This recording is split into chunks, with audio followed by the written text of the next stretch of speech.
Chapter 10. Magnifying the Light. This is an age of light: electric light, violet light, neon light, black light, X-rays, beta rays, and light, and countless other forms serve man. But there is another light that transcends in power every form of material light. It is the beneficent and protecting power of the luminous energy flowing directly from God that illumines the lives of those who accept the promise. Christ shall give thee light, and fulfill their responsibility. Ye are the light of the world, said Jesus. The mystical light is in you. It is at the very center of your being now. It is the same light that led Moses and his people through the wilderness, that blinded St. Paul on the highway to Damascus. Stop right now and think of the crisis and emergencies in your life. Have there not been times when you were on the brink of disaster, when you came shockingly near to the edge of a precipice but did not fall over? Have there not been times when every door was closed to you but you got out? Have there not been times when you almost died but didn't? If you are honest with yourself, you will have to admit that these escapes were not purely accidental. But this is all so mystical, you say. That is true. All the followers of Christ are mystics. They are mystics in the sense that they are endeavoring to shape their lives by the mystical and unseen forces of spirit. The mystic sees the light, and while he cannot explain what he sees, it brings all good into his life. Acknowledging one presence and one power, he is able to look beyond the impoverished, weak, and diseased condition of the lower realm, and behold the pulsating vigor and glowing health of the radiant Christ, who forgiveth all our iniquities and healeth all our disease. Into the life of every seeker after life comes this flash of illumination from the source of light. Behold the dazzling light around Jesus when he came down from the Mount of Transfiguration. This same light brought Admiral Byrd back to the civilization from his ice cave in the Antarctic, and kept Eddie Rickenbacker and his men alive in a little rubber craft adrift on the sea. It is a light that opens prison doors, unlocks mysteries, provides intuition, clarifies problems, the light that protects man in danger, guides him into the right way, delivers him from bondage, and meets his every emergency. Just as carrion exposed to the sun is quickly dissolved by the purifying and penetrating power of the rays, the darkness of human thinking is dispelled by the light of truth. God brought order out of chaos with the creative phrase, "Let there be light." All through the Bible, the light is recorded as lighting the ways of man. The psalmist cries out, "Lord, lift thou up to the light of thy countenance upon us." And again, "Thy word is a lamp unto my feet, and light upon my path." There is a thundering admonition in the Sermon on the Mount. Ye are the light of the world. A city that is set on a hill cannot be hid. Neither do men light a candle and put it under a bushel. Put on a candlestick, and it giveth light to all that are in the house. And there is the command, "Let your light so shine before men, that they may see your good works, and glorify your Father which is in heaven." Light is one of the great mysteries of life. No one knows what it any more than he knows what electricity is. Analyzing certain of its characteristics may help our understanding of the light. Light is always pure. It cannot be soiled or contaminated in any way. Water flowing down a dirty street becomes impregnated with the dirt through which it flows. Light, on the other hand, is not changed by the conditions through which it shines. Light shining through a dirty window pane does not become soiled. When we were children, looking at the light through colored glass, it seems as though we had changed the light, but we hadn't. The light itself was untouched, and the glass limited the amount of light that got through. Light can be reflected. It is reflected on the physical plane by mirrors or other shining surfaces. We reflect light by thinking spiritually and living so that the light is manifest to all. Others cannot live by our light, but they can see and recognize its effect on our lives.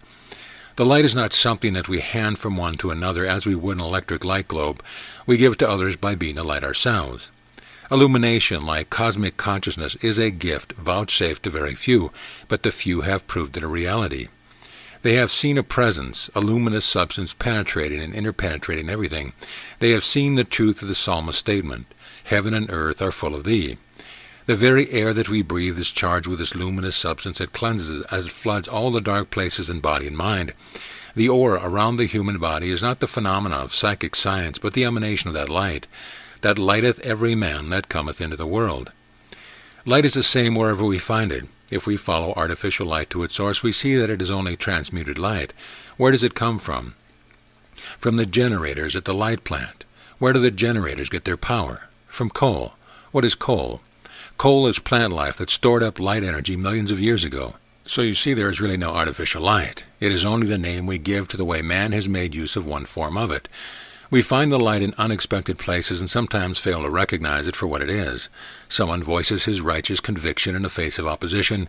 A little child speaks. A stranger smiles. Unfaltering trust persists through poverty and affliction. A specific problem in our lives is solved, and this is light. The use of the word light as a synonym for God is a means of enlarging our spiritual understanding.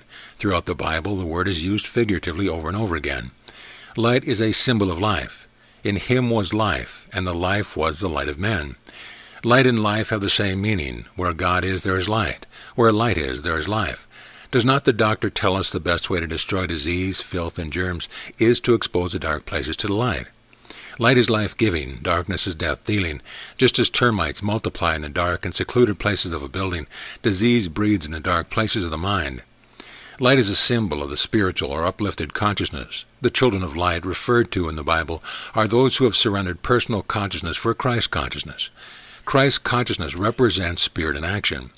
He that followeth me shall not walk in darkness, but shall have the light of life. The New Testament is very clear on the subject. If one dwells in spiritual consciousness or walks with the indwelling presence, he is secure. If he does not, he is in outer darkness. Light is a symbol of one-pointedness. Dr. James Moffat said, "To walk in or by the light is to have one character and conduct determined by the influence of Christ, the latter being indispensable to vitality in the moral and religious sphere as light is to physical growth." Jesus said, "The light of the body is the eye. If therefore thine eye be single, the whole body shall be full of light. But if thy eye be evil or double, thy whole body shall be full of darkness." Let us think about these words. The light is the light of which Jesus spoke when he said, "I am the light of the world." It is the light of truth. It is the principle by which all spiritual demonstrations are made. The body referred to does not mean the physical organism alone, but the entire life, body, mind, and spirit. It is the total of man's affairs, home, family, business, job, concerns. The eye is the upper eye of the mind, that visional faculty by which we see into the other world which Jesus described as the kingdom of heaven. It is that capacity by which we see through appearances to reality. If the lower eyes are closed and the upper eyes are opened, single as Jesus said, the body is harmonious. Why was Jesus able to open blind eyes, unstop deaf ears, and heal all manner of disease?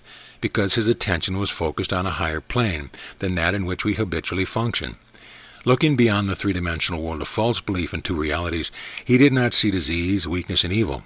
He saw the perfect life of all creation. Seeing reality in every situation, he called it forth. There is an old saying which runs something like this: "There are two pairs of eyes in man. It is necessary that the pair beneath should be closed when the pair above them perceive, and when the pair above are closed, those which are beneath are opened." The thought in this statement appears often in the things that Jesus said and did. One of these is recorded in John 4:35. "Say not ye, there are yet 4 months, and then cometh the harvest. Behold, I say unto you, lift up your eyes, close the lower eyes, and open the upper eyes, and look on the fields, for they are white already to harvest." Look with the visional faculty, the single eye of spirit, and see into the timeless realm where seed time and harvest are one. On another occasion, he told the woman of Samaria at the well all things she had ever done. He was able to do this because he was functioning in a consciousness in which the past, present, and future are one. Jesus did not see the leprosy, blind eyes, withered hands, and palsy of those who came to him for healing. Seen with the upper eyes of spirit, he looked on wholeness, and it materialized with his recognition. Healing is not a matter of repeating decrees and affirmations. It is not changing one physical condition for another. It is seeing the truth. When the higher potential flows into the lower, the action and quickening are always the result of uplifted consciousness. Having eyes, see ye not, and having ears, hear ye not. One of the most difficult things for a teacher of metaphysical science to do is to help people learn how to see and hear beyond the range of sensuous apprehension, how to close the lower eyes and open the upper eyes, how to focus the eyes on the plane of the eternally perfect. The ability comes with understanding, with practice and growth. All such problems as disease, bottlenecks, confusion, discouragement, empty pocketbooks, and weakness belong to the lower plane and result from imperfect vision. We correct and solve them by opening the eyes of spiritual perception and seeing the truth. Light is the symbol of a magnet. A magnet draws steel fillings, but it would not draw wood or stone. In other words, it draws only those things with which it has an affinity. So it is with light. We are drawn to the source of light because there is something divine in us which responds to the light. If we were not akin to the light, we could not be drawn to it. The one who has accepted his responsibility as the light of the world draws good toward him automatically. He draws others to him by reason of his radiance, his happiness, and his sense of well-being. His very appearance seems to say, "Rejoice with me." If we are not happy, we are not exercising our right as the children of God. We have indisputable evidence that we are not pleasing God and that we are not as spiritual as we wish to be. What is there about a spiritual person that distinguishes him from one who is not spiritual? Is the question as baffling as an Iowa judge found the decision he had to make in a compensated will case? A large sum of money, $75,000, was left by a church member to persons who were Christians. The will was contested by members of the family who stated that since there is no common acceptance of what constitutes the Christian religion, no one really knows what a Christian is. What do we in the metaphysical field mean when we say that a person is spiritual? How do we arrive at such a conclusion? On what basis do we make such an assertion? And why do we impute spirituality to one person and not to another? Is it something that we see in the person, or is it something we feel, or is it both? It is both, but to understand this matter we must turn for our authority to the first epistle of John, the 4th to 17th verse. This then is the message which we have heard of him, and declare unto you, that God is light, and in him is no darkness at all. If we say that we have fellowship with him, and walk in darkness, we lie, and do not the truth.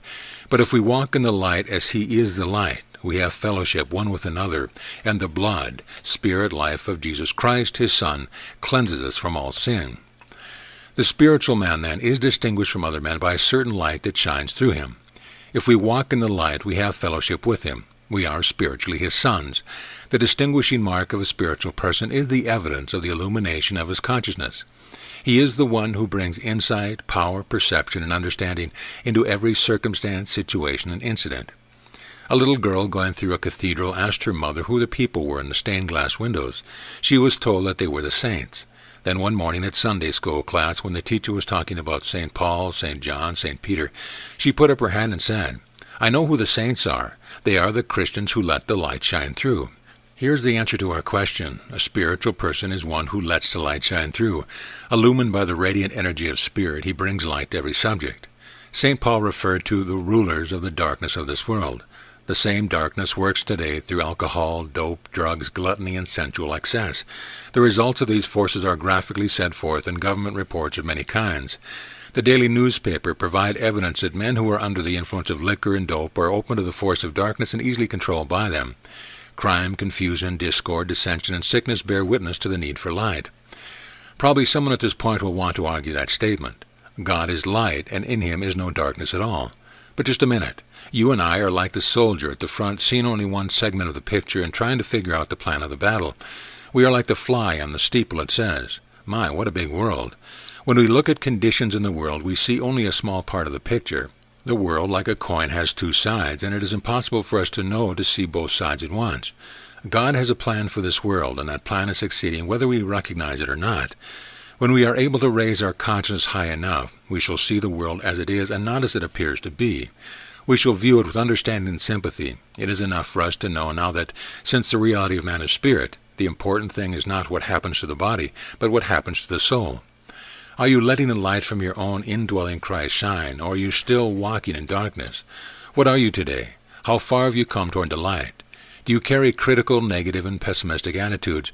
Are you overwhelmed by the things that happen to you? Then you are still in the darkness. The light, for some reason, cannot get through. How are you preventing the light from shining into your life? Is there but a burning low? Then put in a larger bulb. Increase your wattage. St. Luke said, "Let your loins be girded about and your lights burning."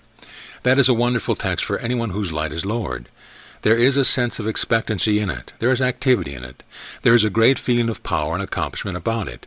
What picture does it bring to your mind? I see a track man with rippling muscles playing in the sun. The light plays upon his lithe and eager form. His whole body is tense with anticipation. His eyes glisten with victory as he listens for the starter gun. On your mark. Get ready. Get set. Go. Man often blunders because he follows the faint and flickering light of his own poor wisdom or accepts the reflected and uncertain light of others. Borrowed light is like that of the moon, which has no light of its own, and shines only when the sun's rays fall upon it. If you live by borrowed light, you are probably depending upon the personality of another. This kind of dependency arrests your growth and dims your comprehension. Man often profits by the experience of another, but in this area each must find the light for himself. God is to any individual whatever he conceives himself to be. He responds on the plane on which he is met. How then can you claim another's understanding as your own? How can you know yourself as you are in God? How can you pray without doubt? How can you enter into the consciousness of the presence? Start with the light you already have, the light which lighteth every man that cometh into the world, the light you were born with. Free that light, let it shine. Open the casement windows, abolish the curtains and shutters, fling wide the door, tear down the vines around the porch. When you look to the source of light, you find a great change coming about in your life and affairs. You feel more alive than ever before. Commonplace things are glorified. Difficult tasks become easy. Everything in your world is transformed for the better. The light of God is to your soul what the rays of the sun are to the germ and the planted bulb. It is the life of your being. One of the amazing things about living in the light is that we are so often guided into the things we have subconsciously wanted to do all our lives. Here is a story that illustrates this point. A widow who had walked many a long mile on shoes whose soles were daily reinforced with paper to make them last longer, came at last to the end of her rope. She returned one night to her room to find it rented to another and her few possessions held back for rent. Seeking shelter for the night in a basement entrance, she prayed as she had never prayed before. She was directed to look up an old friend whom she had not even thought of for years. With open arms her friend received her. "Oh, Addie," she cried, "if I was ever glad to see a body, I am glad to see you. Will you stay with me a while and help me make some school clothes for my children?" Back through the years, the hungry woman's mind darted to the time when, even as a young girl, her heart's desire had been to make clothes for children. She went at the work offered her with real joy and enthusiasm, and the wardrobe she turned out for the children of her friend was the envy of the neighborhood. A salesman for a house dealing in children's wear apparel noticed the clever designs and asked the woman if she would care to submit some of them to the shop. That was the beginning of a fine business for her. The light of God was with the woman, even as it is with you. It directed her in doing a work that had always seemed like play to her. Are you failing in the business of living? Then step into this light, and it will send you forth with new life, new faith, new hope, new affections, and new ideas. Lose yourself in the light, and it will light away all the false desires, abnormal appetites, bad habits that you have been holding you in bondage. Make it the great absorbing desire of your life, and it will lead you into the happiness, fullness, and completeness of life that God has ordained for you from the beginning. All you have to do is to recognize it, live by it, and be it. But I have so many kinds of problems, you say. There is only one problem, the darkness of the human mind. Dissolve this darkness and everything else falls into its right place. Even as Jesus went to Bethany to awaken Lazarus out of sleep, so will Christ enter your consciousness to awaken you out of the darkness which is upon you. When we turn on the lights in the dark room, the darkness disappears. Where does it go? It doesn't go anywhere. It is dissolved and reduced to its native nothingness. When the light of truth is brought to bear upon any problem, however serious or confusing, the darkness that is in it ceases to exist, for the problem is solved by spiritual enlightenment. Is your light burning low because you feel your prayers are not answered? They may be unanswered, but they are not lost. Praying is good if for no other reason than the failure or delay may cause you to examine your prayer, to see whether it is spiritually legal, whether you really want what you are asking for, and are willing to accept any responsibility that might bring, and whether you are ready to give up what you are asking to have replaced. But often you feel that your prayer has fallen on deaf ears when the answer is merely delayed. The calendar and the clock are man-made, of course, in accordance with the fixed movements of the earth, but still man-made. So too is the table of the linear measure. What may seem to you as delay may only be the wait for the right time. Have you ever analyzed your experiences and discovered how many of your prayers you have forgotten about had been answered? Perhaps you did not recognize the answer when they came, but you took them for granted. The loved one for whose recovery you once prayed is now enjoying perfect health.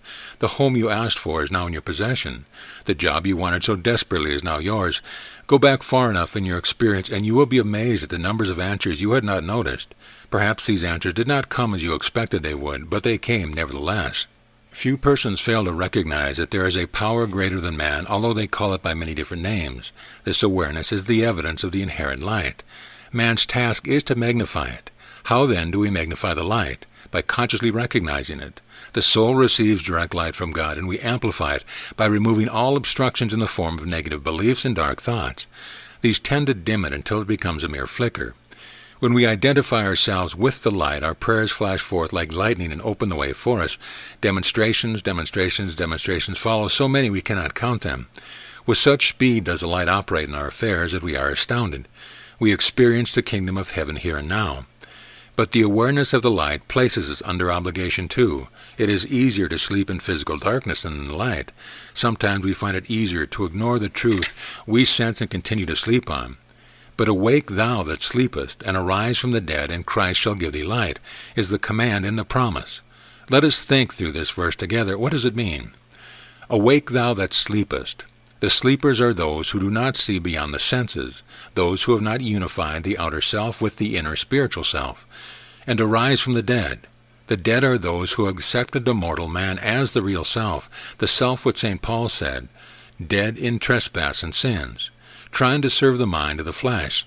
They have cut themselves off from the mind of God. This self must put off so that the real self, the Christ self, may take in place. And Christ shall give thee light. The light is the light indwelling every man. It is the light of peace, power, and plenty. It is the light of health and wholeness. Light is a spiritual synonym for the wonderful manifestation of riches and glory of the kingdom of heaven. The Christ self is always perfect and always one with the Father. For that which is born of the flesh is flesh, and that which is born of the Spirit is spirit. Awake thou that sleepest, and arise from the dead, and Christ shall give thee light. Awake and turn your alien body to the light. Turn your darkened mind to the brightness of his glory. Seek not the perishable things of earth, but seek the light. Instead of trying to demonstrate material things, turn on the light. Let it shine through your disposition, attitude, judgment, and action. The good things you desire will be manifested in your experience in proportion to the transparency and clarity of the medium the light passes through. Ye are the light of the world, said Jesus. What a wonderful statement that is. We are to lighten all the dark places of our world. We are to make clear the way of the Lord. We are to let our light shine in all directions. We are to lighten the burdens of others.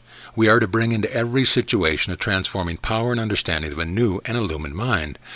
More than that, we are to see beyond the plane of weak, limited, sickly, and diseased conditions to the plane of reality and perfection. If you have laid hold even in a small measure of the great light, Jesus' call is to you. Let your light so shine before men. Let it radiate to all who blunder in darkness. Arm yourself with the weapons of faith and prayer against the dark forces that beset humanity. Expose the poisoned pockets of doubt, fear, greed, selfishness, prejudice, and other works of evil with the light. The Master Light is here, shining unto all the world. It is in you. It is your hope of glory. Align yourself with the spiritual force of light so that you may free yourself from every bond of ignorance, sickness, folly, and misunderstanding. Sing with the psalmist, O send out thy light and truth. Let them lead me. Let them bring me unto thy holy hill. Technique of magnifying the light. Jesus proved himself to be the truest, clearest medium for the light that the world has ever known. He was so perfect an agent that he became the light and was enabled to say, I am the light of the world. In all ages there have been persons so aware of their unity with God, so sensitized to his presence, so selfless and so strong in faith, that they were able to establish instantaneous communication with their source and to manifest it for all the world to see. They were and are the blessed. If you have this power, cherish it. You have no need of aid or device. But there are those of us who are so accustomed to thinking of the formality and discipline of our approach to what we desire and what we recognize as good, that we do not have the full realization of our birthright. We are reluctant to trust our intuition and feel that only by work and effort can we attain the end we seek. The drill that follows is for the purpose of magnifying our inherent light until we become conscious of our oneness with the great light. Through it we may find the way by which we can best establish the contact we seek.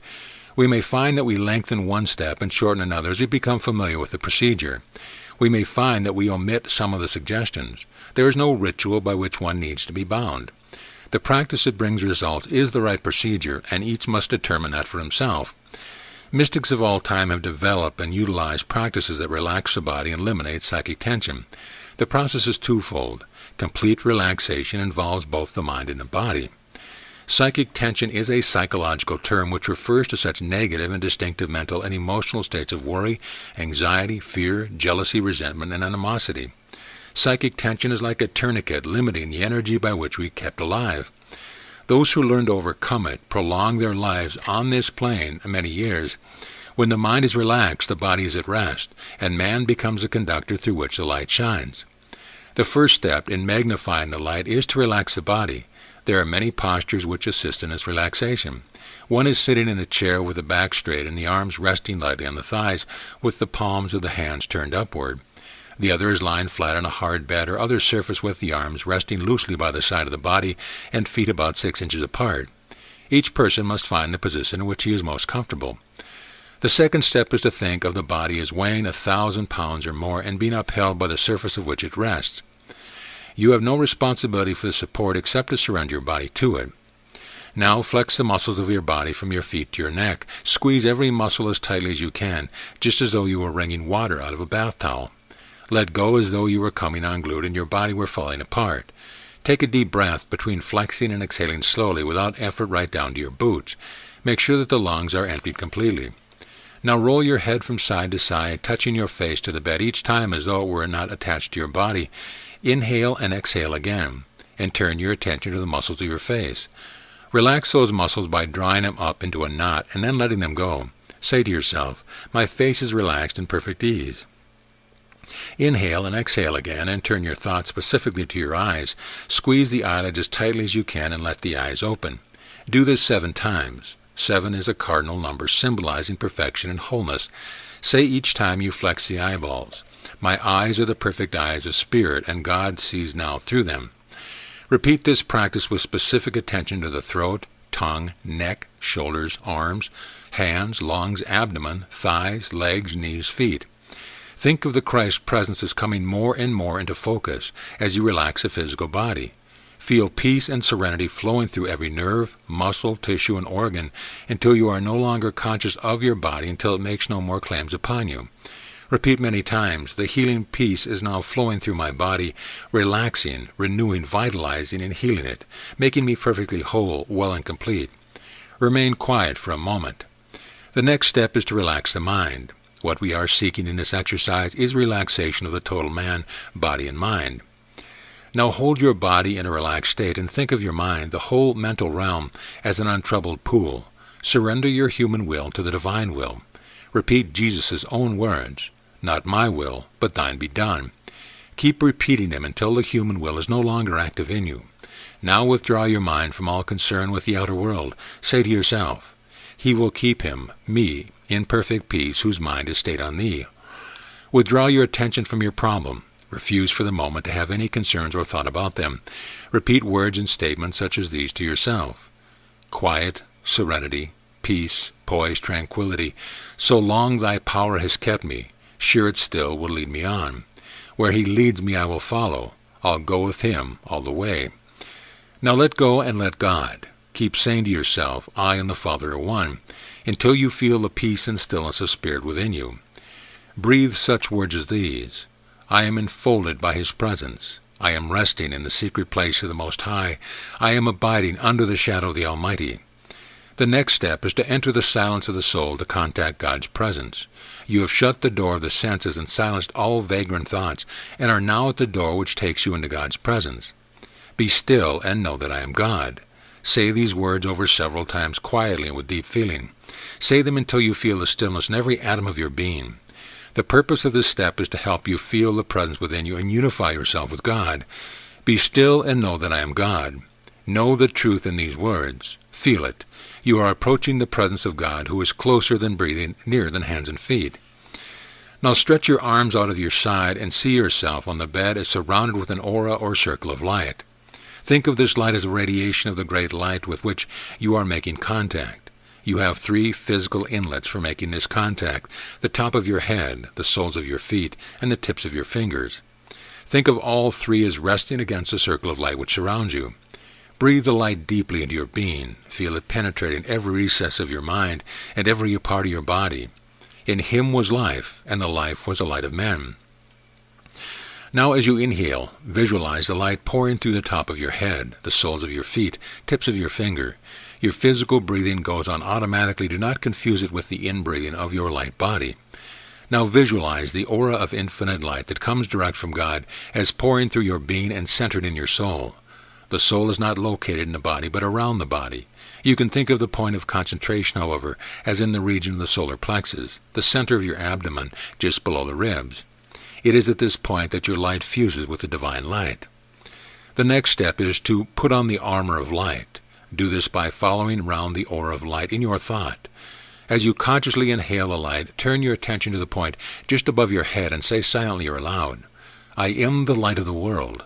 Visualize this light descending from the auric circle and entering your body through the solar plexus. Be very still during these exercises and feel the light of Spirit flowing through you, permeating your entire being. See yourself immersed in a sea of effulgent light illuminating your whole body. Now turn your thought inward toward the sole of your feet and repeat the process saying, I am the light of the world. Do the same thing with the tips of your finger. Your mind and body are now charged with light and your whole being is filled with peace. God is there, and you are ready to feel His presence. You must be careful, however, not to try to visualize His presence. Simply recall all the things you know about God and say as Jesus did, I and the Father are one. Then repeat the 23rd Psalm or any other scripture that gives you a vivid awareness of His reality and nearness. Your consciousness will be lifted to the point at which you can actually feel a divine presence. The last step is to embody the presence within your own consciousness. You must not only hope that this will happen, you must also expect it to happen. Expectation is faith in action. Know that God will come into your consciousness at this point, not as a tangible form, but as a state of mind. This is the reward for your effort. The moment you sense the presence of God, the moment your desire has been fulfilled. You are now able to say your prayer and give your treatment with absolute certainty of an answer. You are aglow with divine possibility. Your mind is open to the influx of spiritual ideas. Your world is filled with light. The light that lighteth every man is now aflame in you. Thank God before closing your meditation for the light which He has bestowed upon you and all mankind. To understand the thrill and wonders of the light, you must experience it. This is a very simple technique which anyone can practice. When we become the light, we can share it with others. The problem in our lives and those of our loved ones are no longer our responsibilities but His. Praying in the light is providing a channel through which our desire is conducted to God and through which His power comes to meet our need.